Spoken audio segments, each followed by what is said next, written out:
This movie was a masterpiece, hands down one of the best animated films I've ever watched, and possibly one of the best of all the Transformers movies ever made. And this is the part where you get the punchline revealing that I was being completely sarcastic, but not in this case. This movie was genuinely a work of art, and if you haven't seen it yet, press the pause button, head to the local Showtime cinema, and make sure you get the cozy reclining seats and watch this goddamn movie. This is going to be my full spoiler review of the movie, so there will be spoilers. This is your only warning. And at the end, I'll explain how this movie was fantastic, and it has all of the secret sauce ingredients necessary to carry this franchise to new places, but I worry that with some bad decisions, it may not. First and foremost, the creators of this movie set out to rewrite a new origin story for the franchise, but they didn't pull a Disney and step on everyone's toes in the process. They actually paid their respects appropriately, not causing too much confusion for the most part, and kept the characters in line with how the hardcore fans know them to be in terms of both personality and their physical design. And let's just take a second to talk about these character designs, because they are quite possibly the sexiest Transformers designs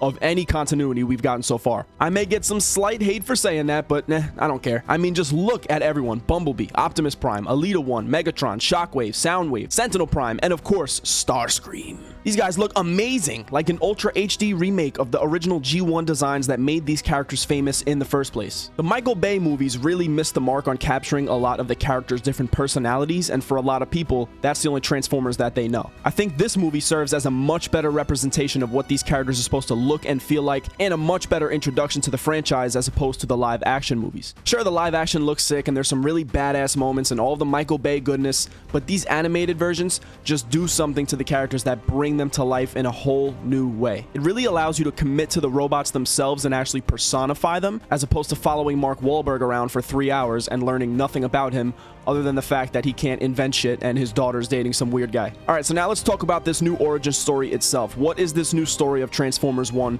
Let's analyze it and break down where they went right, where they could use some room for improvement moving forward. And just a little foreshadowing, they did a whole lot right. Our two main characters, of course, are Orion Pax and D16. We start out with Orion sneaking his way into the archives, looking for some forbidden knowledge and trying to learn the truths of the Matrix of Leadership, which has been lost since the fall of the original 13 Primes. Of course, he's young here and he's portrayed as a bit of a troublemaker, which might surprise you, knowing the very stoic and calculated personality of Optimus Prime. But he's not there yet. He's just a young miner, he's got no T-Cog, and he's a lower class working bot. Some are born with the T-Cog, and some are born without.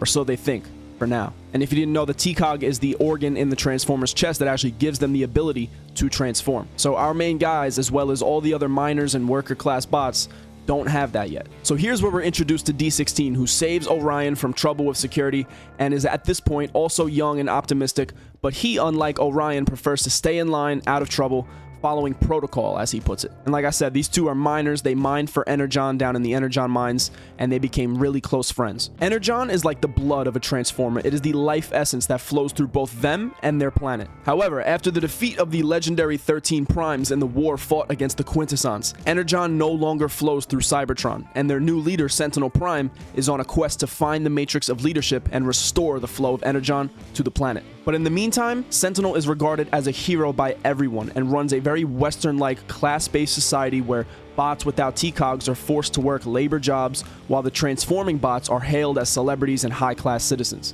Orion, D16, and the miners are fed up with a meaningless existence. They want more, but they don't understand yet the level of oppression they're under. Orion especially feels this way, and he's trying to get his buddy D16 to join up with him and take some risks and do some bold things and really make something of themselves. But D16 just wants to stay in line, and he doesn't quite have as deep of a crave for more from life as Orion does at this point. Now, at the lowest level of their oppression is Alita 1, who is their sort of shift manager down in the mines. She doesn't have a cog either, but she has the authority over Orion and D16, and she's sure as hell not afraid to use it. Orion is always causing trouble, and she's having to clean up his mess and avoid getting in trouble herself. Now, let's take a quick pause in our story here to clarify something. This is not only a new origin story, but it's paving the way for a new timeline itself. At least that's how I'm looking at it. And it's said that there will likely be a sequel, possibly a trilogy of this new Transformers 1 version of things, which I think would be amazing. The ending sets up the sequel perfectly, which we'll get into in a bit. But there are also a couple of other things we learn about Cybertron and the overall lore of this new continuity. I wish we learned a bit more about the lore. But of course, in the beginning, there was Primus, who transformed into the planet Cybertron and created the Allspark at its core to provide new life, basically the god of the Transformers. He created the first Transformers on Cybertron, known as the 13 original Primes, among them Zeta Prime, Alpha Trion, Megatronus Prime, and others. Zeta Prime was entrusted with the Matrix of Leadership. This was the device that allowed Energon to flow through the planet and birth new lives. Basically, you want to keep a tight watch on this Matrix of Leadership thing. But the Primes were killed in the war against the Quintessence, and with the fall of Zeta Prime, the Matrix was no more. It vanished. Okay, so that takes us to the beginning of our video where I said Orion was sneaking about the archives trying to learn what happened to this Matrix. He's a low-class miner, but he's ambitious, he's curious, and he's a little bit mischievous. He likes to sneak in there, and he wants to know what the story of this Matrix of Leadership is and the truths of his history. But it seems that every time he gets a new piece of information or he thinks he found something, the story kind of cuts off right there. But anyways, now we can get back to where we were in the story. So Orion and D16 are miners, blah blah. Sentinel is the hero of Cybertron, and everyone worships him, especially D16. And Elita 1 is basically their manager. Now it's time for the big race. Sentinel hosts this event once a year, and all the miners get the day off to watch. The city is excited, everyone is happy, and Orion gets the bright idea to show Cybertron that he is more than meets the eye. He wants to sneak both him and D16 into the race even though they can't transform, and D16 thinks he's insane, but he literally drags him into it. They improvise despite their disadvantage against literal cars, jets, and bikes and almost finish first, but they lose last minute. However, Sentinel is impressed and loved the show, and Orion and D16 think they're in for a treat when suddenly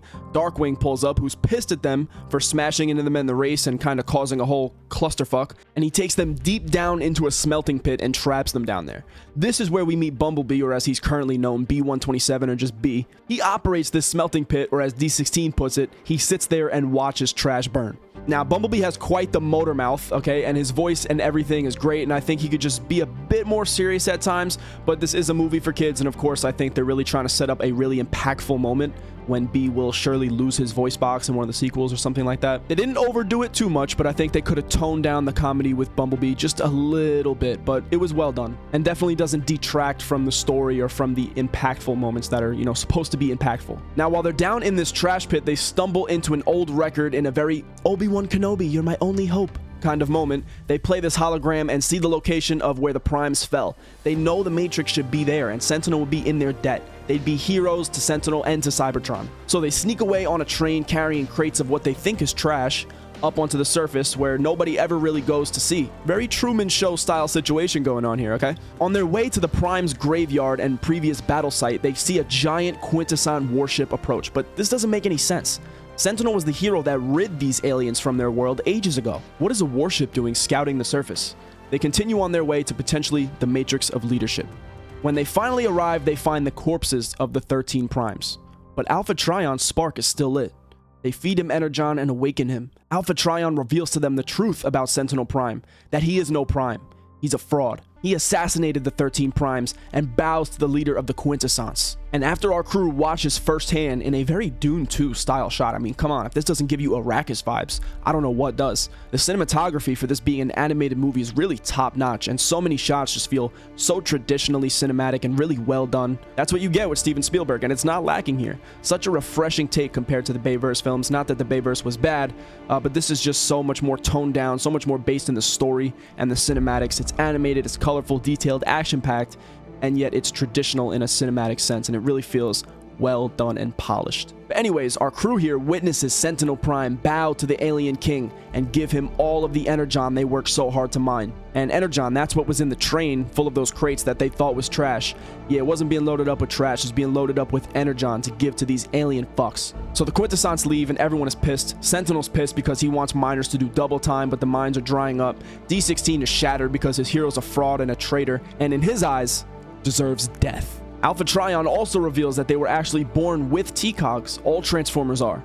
Sentinel Prime strips them at birth to oppress the working class and keep the miners at bay. Alpha Trion grants them T-Cogs from 4 of the fallen Primes, and now they're on their way to reveal the truth to their city about Sentinel Prime. And here's where our characters get a little upgrade in their form. So we start out with Orion and D16 and everybody with the hole in their chest looking kind of empty without their cogs and everything. And when they finally get their T-Cogs here, they really come into their true form. They grow in size and everything. and their armor kind of upgrades a bit. Now, on our way to Iacon City, which is the capital of Cybertron, we get a moment where the increasingly cocky D16 decides to snatch the video proof of Sentinel from Orion. And this is the first moment where D16 really takes a dark tone with his friend, telling him to back off. They don't get the chance to really work out their differences because the crew is suddenly knocked out and completely taken off guard by the High Guard. Starscream's High Guard. Fuck yeah, baby. We are introduced to my boy Starscream upon his throne as leader of the High Guard, what will later become the Decepticons. There's one character in this movie that they did something new with, which was all of them, but still got it right. Oh wait, that was kind of all of them too. But Starscream, baby, this is what I'm fucking talking about. I mean the voice, the delivery, the way he walks and sits on his throne. Fuck yeah. Operating a sort of Black Ops type division hidden in the remains of an old ship, him and the High Guard know the truth of Sentinel Prime, and they hide atop the surface and act as a secret unit, thwarting Sentinel's objectives wherever possible. Among the High Guard is Shockwave and Soundwave at Starscream's side, as well as others that will become the original Decepticons. D16 decides he's had enough of Starscream's little kidnap situation and exclaims that he wants to take on Sentinel and unite the city against him now. Starscream and his High Guard are cowards for hiding away and refusing to take the fight to Sentinel. And Starscream doesn't take well to the insult on his character, and he slithers out of his chair like a sly bastard, and these two begin their first battle for the throne in this new continuity. D16 takes him down and Starscream begs for his life. Ah yes, that's our guy. And Megatron takes his throne in a very gladiator-like manner and claims leadership of the High Guard, Orion watching in horror of what his friend is becoming. Suddenly though, Sentinel's troops arrive and destroy the place, taking as many hostages as they could carry. Orion, Alita, and much of the High Guard is left in the rubble, while B, D16, Starscream, and the other half of the High Guard were captured. Now here's where things start to get even more spicy. Yeah, this movie's like an hour 40 runtime, and the beginning takes its time and sets up things nicely, and once things get interesting, it really doesn't stop. Like as soon as the race ends and we meet Bumblebee, things just heat up and it really doesn't stop all the way through the end. Very nice use of time in this movie, although I wish some of the stuff with the High Guard had a bit more screen time. I think we'll see a lot more of that in the sequels and stuff with the Decepticons, and overall the introduction of Starscream, Shockwave, and Soundwave in this movie was masterful. True to the original characters and personalities to a T, but they did something new. The designs were spot on like the rest of the film, obviously. Possibly some of the best we've seen to date in this film in terms of character designs. Really good stuff. So Sentinel is over mocking the prisoners in his tower, and D16 isn't taking that shit, bro, okay? He ain't kneeling before no false Sentinel Prime. So he takes a stand, and Sentinel beats his ass and brands him like a farm animal. It's not until D16 stands up again that Orion, Alita, and the miners that joined up with Orion after his first ever Optimus-like speech, he went down to the mines revealing to everyone the truth of Sentinel Prime and got them to stand to fight. This whole crew shows up crashing a giant train into the tower, saving D16, and truly the beginning of the first civil war for Cybertron. It's revealed through the Times Square-like billboard screens all over the city, the video proof of Sentinel's treachery, and the entire city turns against him. D16 takes the opportunity, tackles him down to the ground from top the tower, and is about to deliver his first execution with his cannon to Sentinel's head. This is when Orion steps in and knocks D16's cannon away. D16 is pissed off and full of rage and adrenaline. He just wants his revenge against this phony piece of shit Sentinel. But Orion is not about to rebirth Cybertron with the blood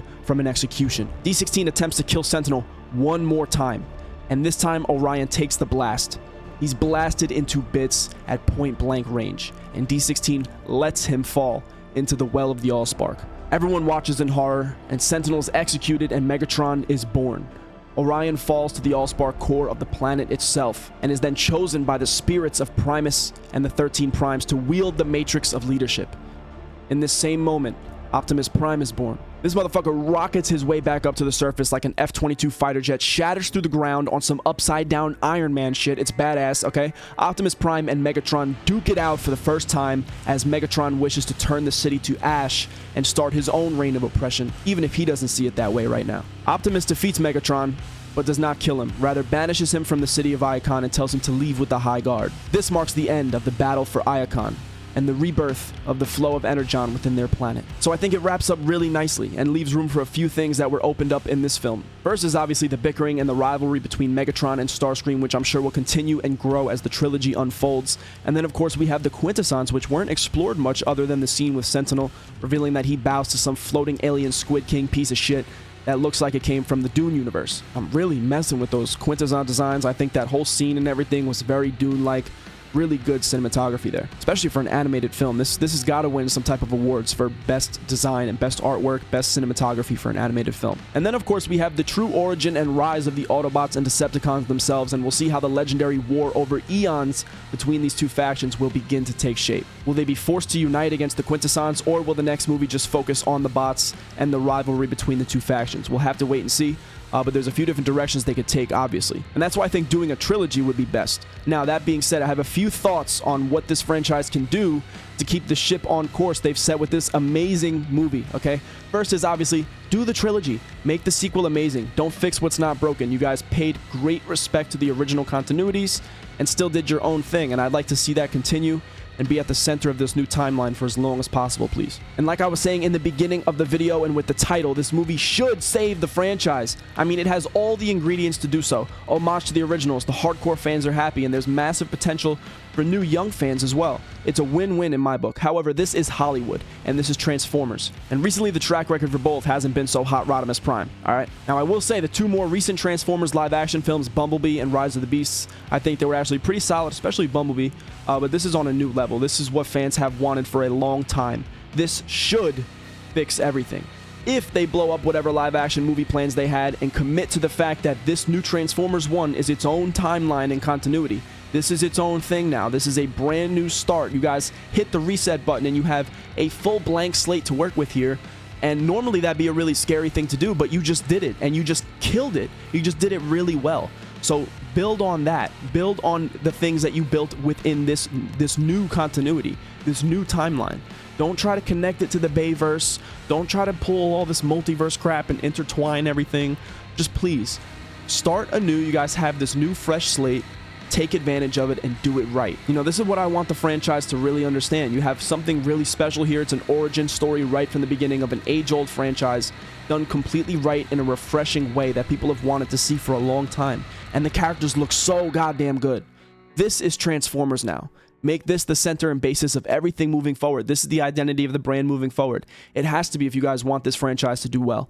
Make the trilogy. Make games based on the story. Make spin-off series. Make good multiplayer games. Continue to do every single character justice as you've done so far, and continue the beautiful animated art style and voice acting that you've coined with this film. If you want to do live action stuff again, I mean, okay, maybe there can be spin-offs or films like Bumblebee more focused on a single Transformer, you know, as the lead role.